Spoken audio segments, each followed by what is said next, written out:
Japan imports roughly 90% of its oil through this strait. South Korea, nearly 80%. These aren't fragile, developing nations. They are the 5th and 15th largest economies on the planet.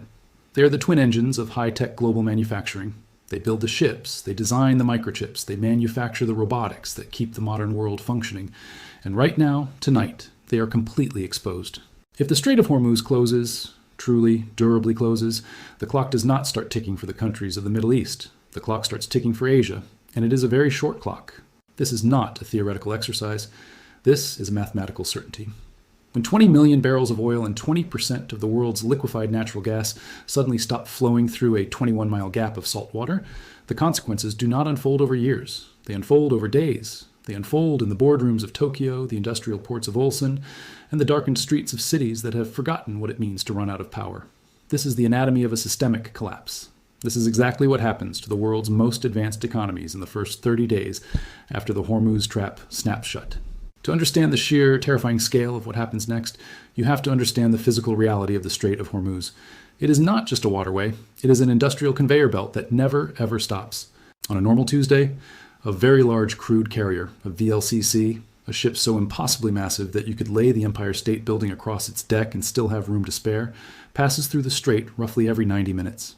Each one of these steel leviathans carries 2 million barrels of crude oil. Each one carries enough embedded kinetic energy to power a medium-sized European country for a day.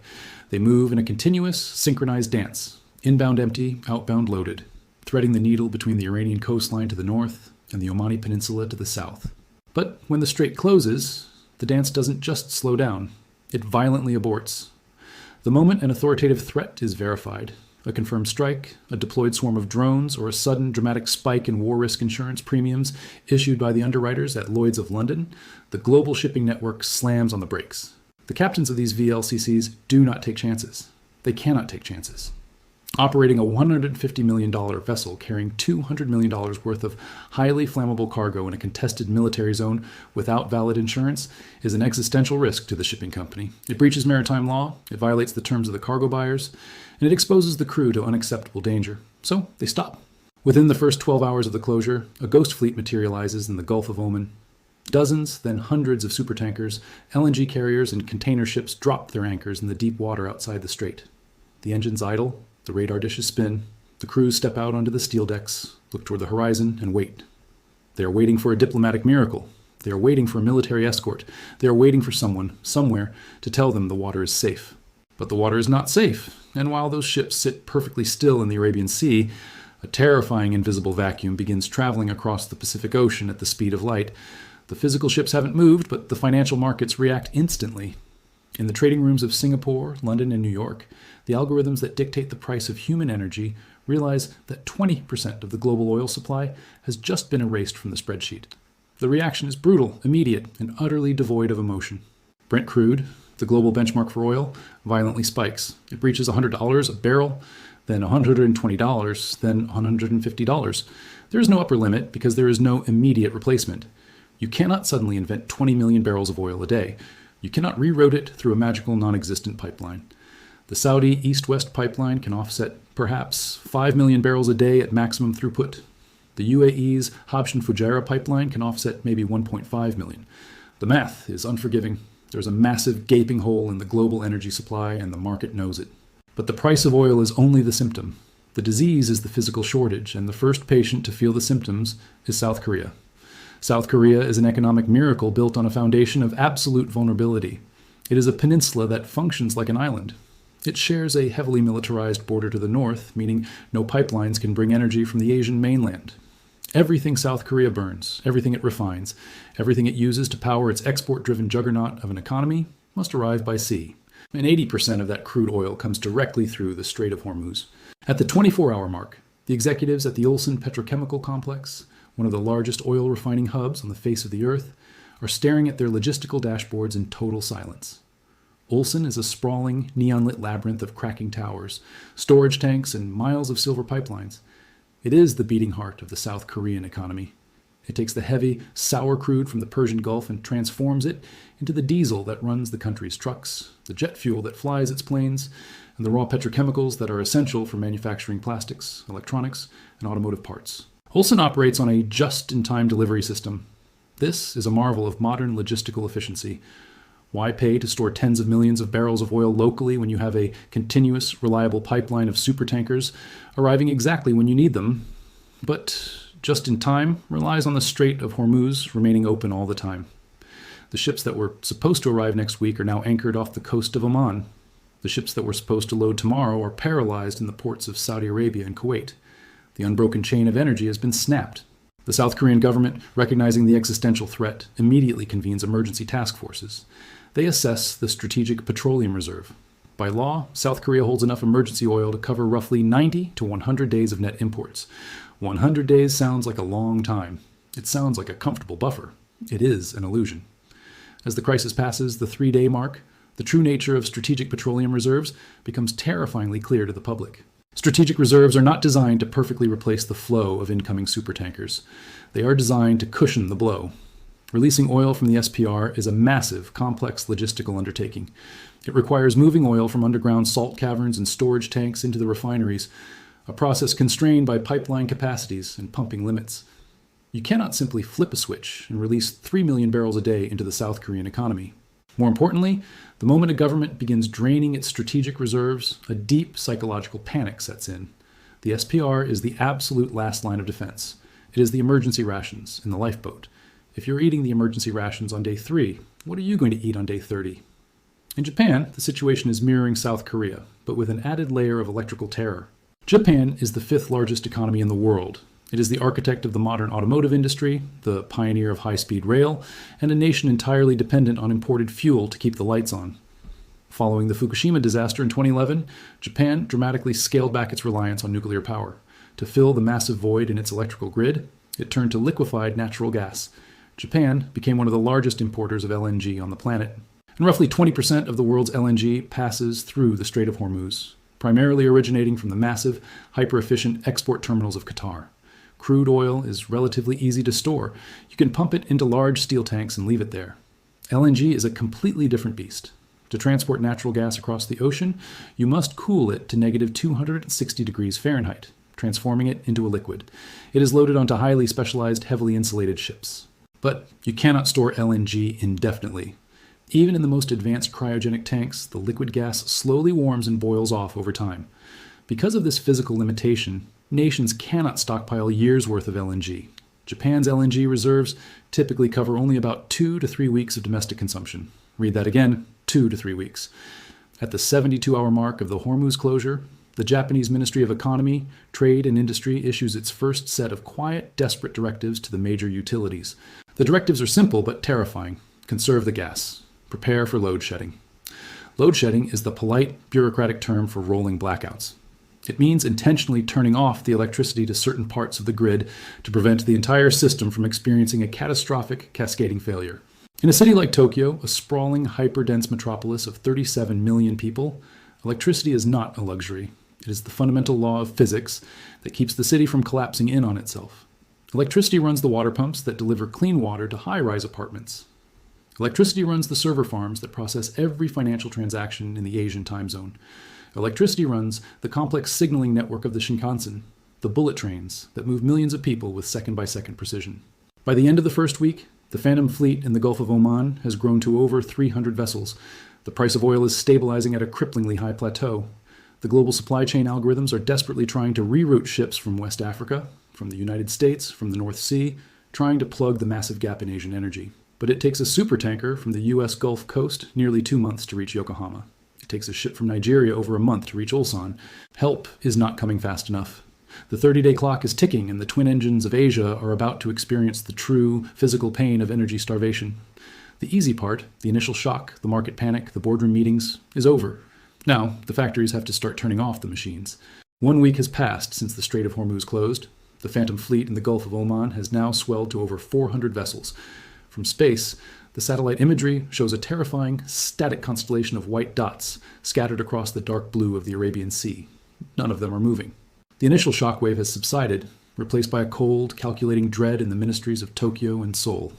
The emergency meetings are no longer about if the reserves will hold, but how exactly to manage the inevitable rationing. In South Korea, the Strategic Petroleum Reserve is bleeding. To keep the massive Ulsan petrochemical complex running, The government is frantically pumping millions of barrels of crude from underground salt caverns. But this is a mathematical stopgap. The infrastructure was built to handle a continuous flow of incoming supertankers, not to drain an internal bathtub. The government issues a national mandate. Diesel rationing begins. Diesel is the blood of the physical economy. It fuels the massive Hyundai container ships being built in the shipyards. It fuels the trains hauling steel. Most importantly, it fuels the thousands of heavy transport trucks that move components from Tier 3 suppliers to the massive assembly plants of the cables, the massive industrial conglomerates that define the South Korean economy. When you ration diesel, you do not just inconvenience commuters. You strangle the supply chain. A truck carrying a specialized shipment of industrial adhesive cannot get enough fuel to make the drive from Busan to Suwon. Because that truck doesn't arrive, a secondary factory cannot assemble a specific motherboard casing. Because that casing isn't assembled, an entire production line at a major electronics manufacturer has to halt. The pendulum swings from the micro, a single truck driver staring at a no diesel sign at a filling station, to the macro, a multi-billion-dollar export economy beginning to violently stutter. But the true nightmare for South Korea is not the trucks. It is the silicon.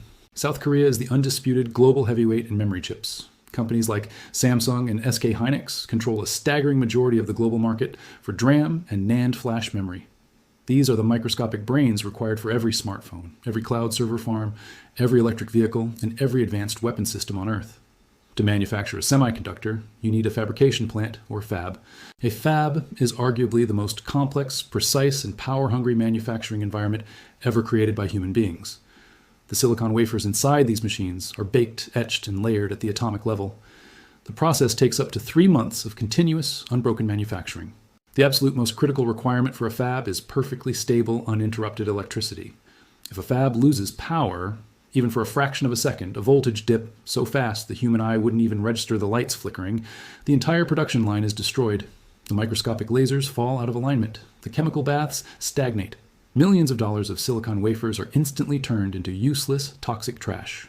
A 30-minute power outage at a Samsung fab in 2018 cost the company an estimated $50 million. Now, imagine the threat of a rolling nationwide blackout. To protect these fabs, the companies have massive, building-sized, uninterruptible power supply systems and banks of heavy industrial diesel generators. They are designed to kick in the millisecond the national grid fails.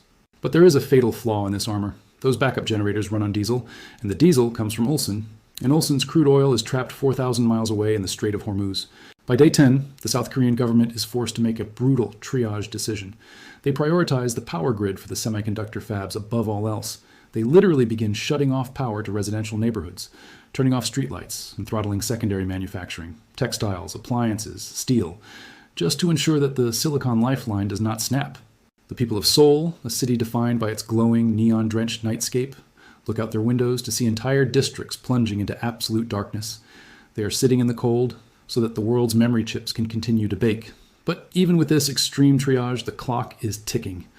You cannot run a global semiconductor empire on backup generators and ration diesel forever. While South Korea battles to save its silicon, Japan is losing the war against thermodynamics. Japan's Achilles heel is liquefied natural gas. It is now day 12, and the 2 to 3 week buffer of LNG storage is hitting critical terminal lows. You cannot drain an LNG tank to absolute zero. If the pressure drops too low, the highly complex cryogenic pumping systems can cavitate and destroy themselves, causing billions of dollars in infrastructure damage that would take years to rebuild. The Ministry of Economy, Trade, and Industry has no choice. The quiet directives of day 3 become the loud, panicked sirens of day 12. The rolling blackouts, the load shedding, hit Tokyo. This is not a romantic, temporary power outage where people light candles and play board games. This is the calculated, systematic shutdown of the 4th largest economy in the world. The Shinkansen, the legendary bullet trains that operate with absolute, down-to-the-second precision, are forced to halt. The electrical substations that power the tracks simply do not have the megawatts required to push thousands of tons of steel across the country at 200 miles per hour. Millions of commuters are stranded. The port of Yokohama, one of the busiest logistical hubs in Asia, grinds to a halt. The massive, towering gantry cranes that lift shipping containers require massive surges of industrial electricity. Without power, they freeze midair. The ships that managed to avoid the Hormuz trap and arrive from the Pacific now sit idle at the docks, unable to unload their cargo. In the high-tech hospitals of Chiyoda and Shinjuku, the transition is terrifying. The ventilators, the dialysis machines, the neonatal incubators, they all switch to the backup grid. But just like in South Korea, those generators run on fuel that is rapidly depleting. Hospital administrators are forced to look at their diesel gauges the way a scuba diver looks at an oxygen tank. By day 12, the world's most polite, orderly, and highly engineered society is operating on a survival basis. Elevators in 50-story skyscrapers are shut down. Grocery store refrigerators go warm, spoiling thousands of tons of fresh food. The intricate, heavily automated supply chains that deliver everything from fresh sushi to automotive parts completely fracture. Japan is suffocating, and because Japan is suffocating, the rest of the world is about to catch the disease. The Hormuz trap is a localized physical event, but it triggers a global economic contagion. We live in an era of just-in-time manufacturing. This system was pioneered by Toyota in Japan and adopted by every major corporation on Earth. It is a system built on extreme efficiency and zero tolerance for delay. Companies do not keep warehouses full of spare parts anymore. It costs too much money. Instead, they rely on a constant, unbroken river of cargo planes and container ships delivering parts exactly when they are needed on the assembly line. But when Tokyo and Seoul go dark, that river dries up immediately. At the 2-week mark, a massive automotive assembly plant in Stuttgart, Germany, is forced to halt production. Why? Because a tiny $2 sensor used in the anti-lock braking system is manufactured in a factory in Osaka. That Osaka factory lost power on day 12. The sensor was never built. It was never loaded onto a plane. You cannot sell a $70,000 luxury sedan without its brakes. The entire assembly line, thousands of workers, hundreds of millions of dollars in capital, is paralyzed by the absence of a piece of plastic and silicon the size of a coin. In Silicon Valley, the tech giants realized that the next generation of smartphones and cloud servers cannot be built. The memory chips from SK Hynix and Samsung are not arriving at the assembly plants in Vietnam and India. The air freight terminals in Incheon and Narita are paralyzed because there is an acute, critical shortage of aviation fuel. You cannot fly a Boeing 777 freighter across the Pacific Ocean without tens of thousands of gallons of highly refined jet fuel. Fuel that was supposed to be cracked from the crude oil currently sitting in the Arabian Sea. The contagion spreads to the United States. Retailers who rely on a steady flow of consumer electronics, specialized machinery, and automotive parts from Asia begin issuing profit warnings. The stock market, already battered by the initial spike in oil prices, absorbs a second, much heavier blow. The realization that the global supply chain has suffered a catastrophic multi-organ failure. 2 weeks have passed. The Phantom Fleet in the Gulf of Oman has not moved. Up until this moment, the crisis was viewed through the lens of a temporary emergency. The populations of Tokyo, Osaka, Seoul, and Busan treated the blackouts and the rationing as an aberration, a severe but finite disruption. You endure the storm because you know the storm will pass. The government tells you to conserve energy, and you conserve energy. The algorithms predict a diplomatic resolution, and the markets hold their breath. But on day 15, the psychology of the crisis fundamentally fractures. The realization sets in, not just in the minds of the citizens, but in the cold mathematical projections of the central banks. Help is not coming. The Strait of Hormuz remains at lethal, uninsurable no man's land. The 20 million barrels of oil that the world needs today are not arriving. The 20 million barrels needed tomorrow are not arriving. This is the exact moment when the timeline shifts from an infrastructure freeze to a structural collapse. In South Korea, the strategic triage of the first 2 weeks, shutting down the secondary economy to keep the semiconductor fabs alive, hits a fatal physical limit. The underground salt caverns holding the Strategic Petroleum Reserve are not empty, but the rate at which they can pump oil to the Ulsan refineries is insufficient. The pressure is dropping. The mathematical reality of energy starvation cannot be negotiated with. The South Korean government must now make a choice so economically devastating that it borders on the unthinkable. They must turn off the steel. South Korea is home to POSCO, one of the largest and most technologically advanced steelmakers on the planet. The massive steel mills in Pohang and Gwangyang are the skeletal foundation of the Asian manufacturing engine. They produce the high tensile steel required to build the supertankers that sail the oceans, the cargo planes that cross the skies, and the electric vehicles that drive on the roads. To make steel, you need a blast furnace. A modern blast furnace is a terrifying marvel of thermodynamics. It is a towering inferno that operates at over 2,700 degrees Fahrenheit. It runs continuously, 24 hours a day, 365 days a year. It consumes massive amounts of coking coal and requires uninterrupted, massive baseload electricity to manage the complex cooling, ventilation, and material handling systems. You cannot simply pause a blast furnace. If the energy supply is cut and the furnace is allowed to cool, the thousands of tons of molten iron inside will slowly solidify. It becomes a single, massive, immovable block of solid steel, permanently welded to the inside of the furnace. If a blast furnace cools down, it is essentially destroyed. Rebuilding it requires months of labor and billions of dollars in capital. On day 18, facing a total collapse of the national power grid, The directives are given. The steel mills must begin the highly dangerous, incredibly complex process of a controlled emergency shutdown. They must safely drain the molten iron before it hardens, and let the fires die. When the blast furnaces in Pohang go cold, it is not just the end of a manufacturing cycle, it is the amputation of an entire limb of the global economy. Without South Korean steel, the shipyards of Ulsan fall silent. Without the shipyards, the global supply of new commercial vessels halts. The ripple effect guarantees that even when the crisis ends, the physical capacity of the world to rebuild itself has been permanently crippled. While South Korea loses its heavy industry, Japan is facing a crisis of biology. Japan is a highly mountainous island nation. It has very little arable land relative to its massive population.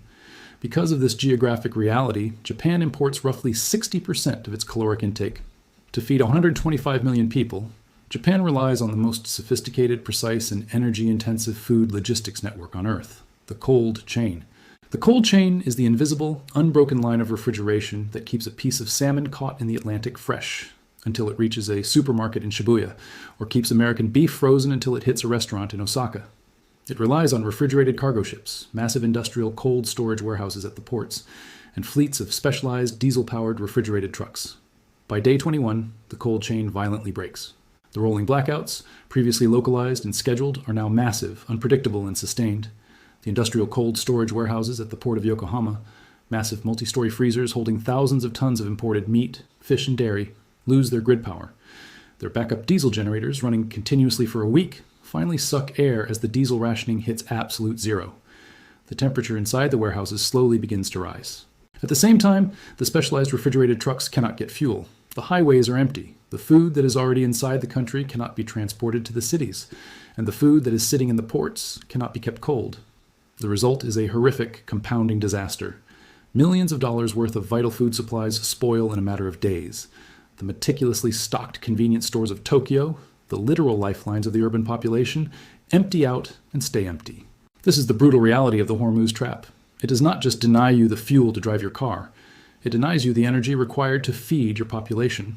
The third and 10th largest economies in the world are rapidly discovering that beneath the veneer of high-speed internet and robotics, human civilization is entirely dependent on burning hydrocarbons just to survive the week.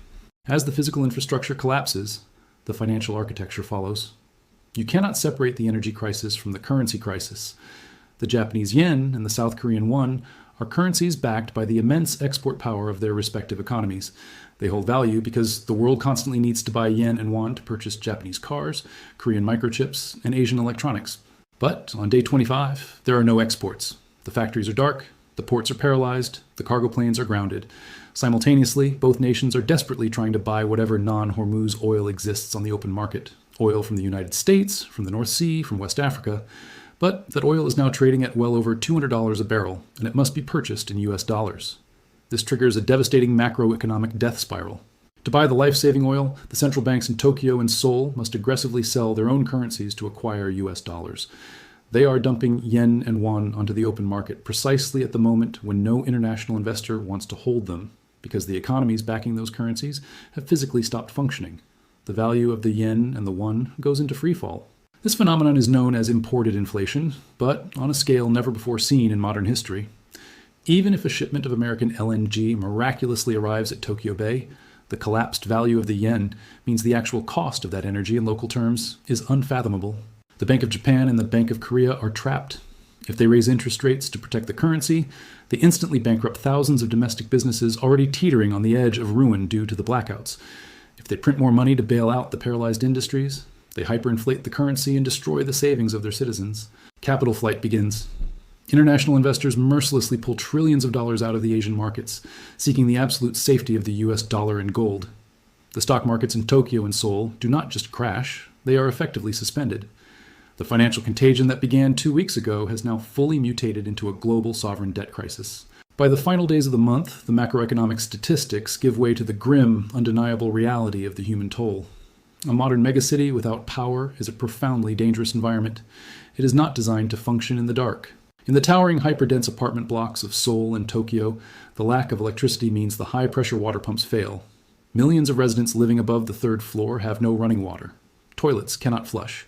Tap water, when it does flow, is under boil advisories because the municipal water treatment plants cannot guarantee purification without stable power. But you cannot boil water if the natural gas lines are depressurized. The streets are quiet. The hum of traffic, the constant background noise of the 21st century, is gone. It has been replaced by the distant, sputtering cough of the few remaining portable generators and the sounds of sirens. Emergency services are paralyzed.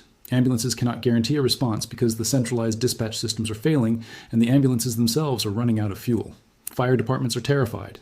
In cities with such extreme population density, a single uncontained fire, perhaps started by a citizen trying to cook indoors with an unsafe open flame, could wipe out an entire city block because the water pressure in the hydrants has plummeted. The hospitals have passed the point of triage. The intensive care units, which relied on the diesel generators that dried up on day 15, are engaged in grim, unthinkable arithmetic. Without reliable electricity to run the dialysis machines, the ventilators, and the surgical theaters, the mortality rate quietly, tragically begins to climb. The victims of the Hormuz trap are not just the sailors on the burning ships in the Middle East. They are the elderly and the vulnerable, freezing in the high-rises of East Asia. The social fabric, historically incredibly strong and resilient in both Japan and South Korea, is stretched to its absolute breaking point. The populations are orderly, they are disciplined, but they are exhausted, freezing, and terrified. They are witnessing the complete, systematic unwinding of the modern world. The 30th day arrives. Take a moment to look at the map. Look at the 21-mile gap of water between Iran and Oman. For an entire month, not a single drop of the 20 million barrels of oil that usually flow through this artery has reached the open ocean. 600 million barrels of crude oil have been withheld from the global economy.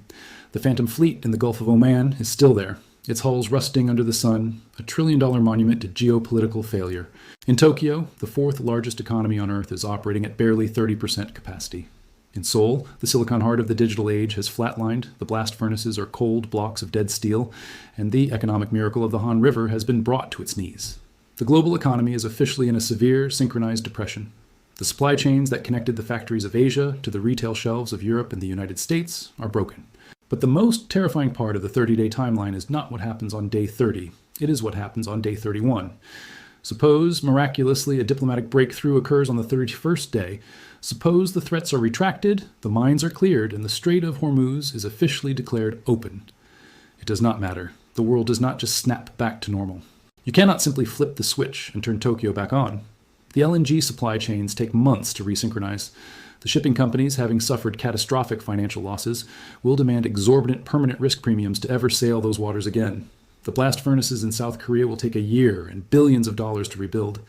The semiconductor fabs must undergo months of decontamination and recalibration before a single microchip can be produced. But more importantly, the psychological foundation of the global economy has been permanently destroyed. The Hormuz trap has proven that the modern, hyper-efficient, just-in-time world is a fragile illusion. It has proven that all the artificial intelligence, all the cloud computing, all the advanced robotics, and all the financial derivatives on Wall Street are entirely subordinate to the physical movement of black liquid through a single, undefendable choke point. The nations of the world will never trust the Strait of Hormuz again. The 30-day collapse will trigger the most aggressive, desperate, and expensive shift in global energy and manufacturing in human history. It will force the militarization of trade routes, the massive onshoring of critical industries, and a frantic, panicked transition to localized energy grids. The Strait of Hormuz might reopen, but the era of globalization that relied upon it, that died in the dark on day 30.